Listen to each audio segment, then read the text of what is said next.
Bonjour, ça marche? Ça marche? Bonjour tout le monde. En tant que membre fondateur de l'OTAN, le Canada est ici dans un monde plus divisé que jamais.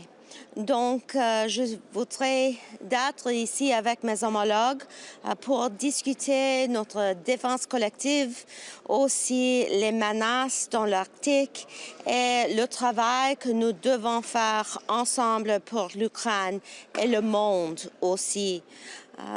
Today, I am pleased to be here in a world that is more divisive and filled with conflict than ever before. And we will continue to work together as NATO allies, as colleagues, as friends and partners on collective defense going forward.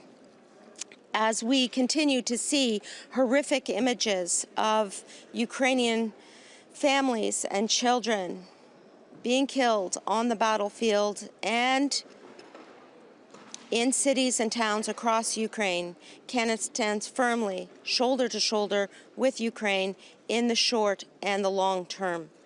That is why today I am here to make two announcements. First, I am pleased to announce that Canada, alongside several allies, will purchase a package of military capabilities under the PURL program. This is the NATO vehicle for military support for Ukraine.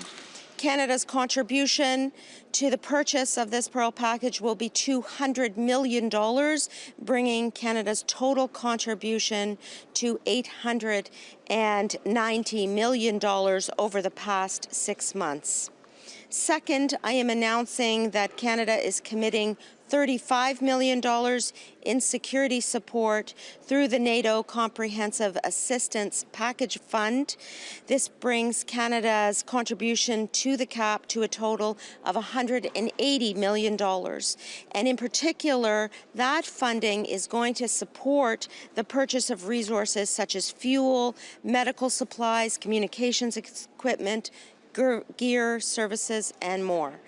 With that, my friends, those two major announcements for support for Ukraine as we go into the winter months, I would like to conclude by saying que le Canada est ici dans le court et le long terme pour l'Ukraine.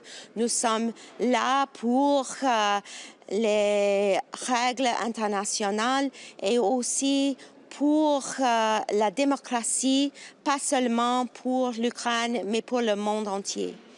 Merci et je voudrais recevoir vos questions. Are there other allies being left out of the negotiations the US is having? It seems like it's between US and Russia, US and Ukraine, but not the other allies. I mean, Marco Rubio's not even here today. We are continuing to receive updates, and I expect to be speaking with Secretary Rubio as well. We know that the United States is represented here, and it is important, of course, for Ukraine to be part of the discussions as well. I believe that Andrei Sabiha will be briefed, and he's my counterpart, and I'm sure that President Zelensky will also be part of this. Nobody wants peace more than the Ukrainian people themselves, especially since they have been the victims of an unjustifiable and illegal war now for almost 4 years. We need to do whatever possible to support the peace efforts, to support a potential ceasefire, and then to be there for Ukraine in the reconstruction and the replenishment of infrastructure and support for the Ukrainian people. Minister, what should be some of NATO's red lines when it comes to mentions of the alliance within a peace plan with Ukraine? We know that the NATO alliance was mentioned in the 28-point peace plan.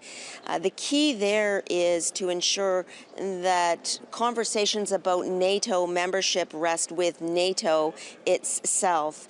And in particular, Canada has long supported the open accession process for NATO membership, and we continue to support Ukraine's path towards that end through the NATO process, of course.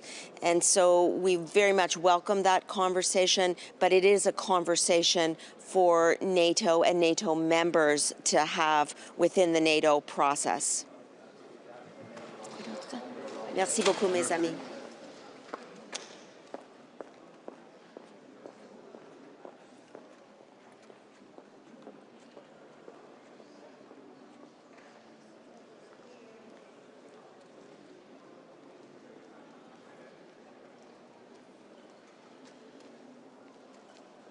Good morning. So it's a pleasure to be here at this meeting of foreign ministers, a meeting which is the first one after the historic NATO summit in The Hague. Of course, we will be discussing NATO's preparedness coming out of the summit, what our plans are looking towards the future. A very strong focus will be on our principled support for Ukraine. But what we also see is momentum and a window of opportunity for peace in Ukraine. The Trump administration, Secretary Marco Rubio, President Trump, his entire team have put a very strong commitment on finding peace. We see, I will reiterate once again, that there is a clear window of opportunity for finding such a peaceful solution. And of course, we will stand behind our support for this existing momentum. On the sidelines, we will also have a very important discussion on Corridor 8, which is a key political security corridor. It is a corridor for enhancing connectivity, but also for strategic military mobility. Myself and our Italian colleague, Antonio Tajani, will be co-hosting this event where we hope that we will be able to discuss not just Corridor 8, but also the Western Balkans, where there is a very high level of malign influence coming from Russia, China, but also other stakeholders. So these are the key issues that we will be covering throughout the day. It will also be a pleasure to continue the discussion with our colleague from Ukraine, as well as High Representative Kaja Kallas, who will be joining us this afternoon. Thank you.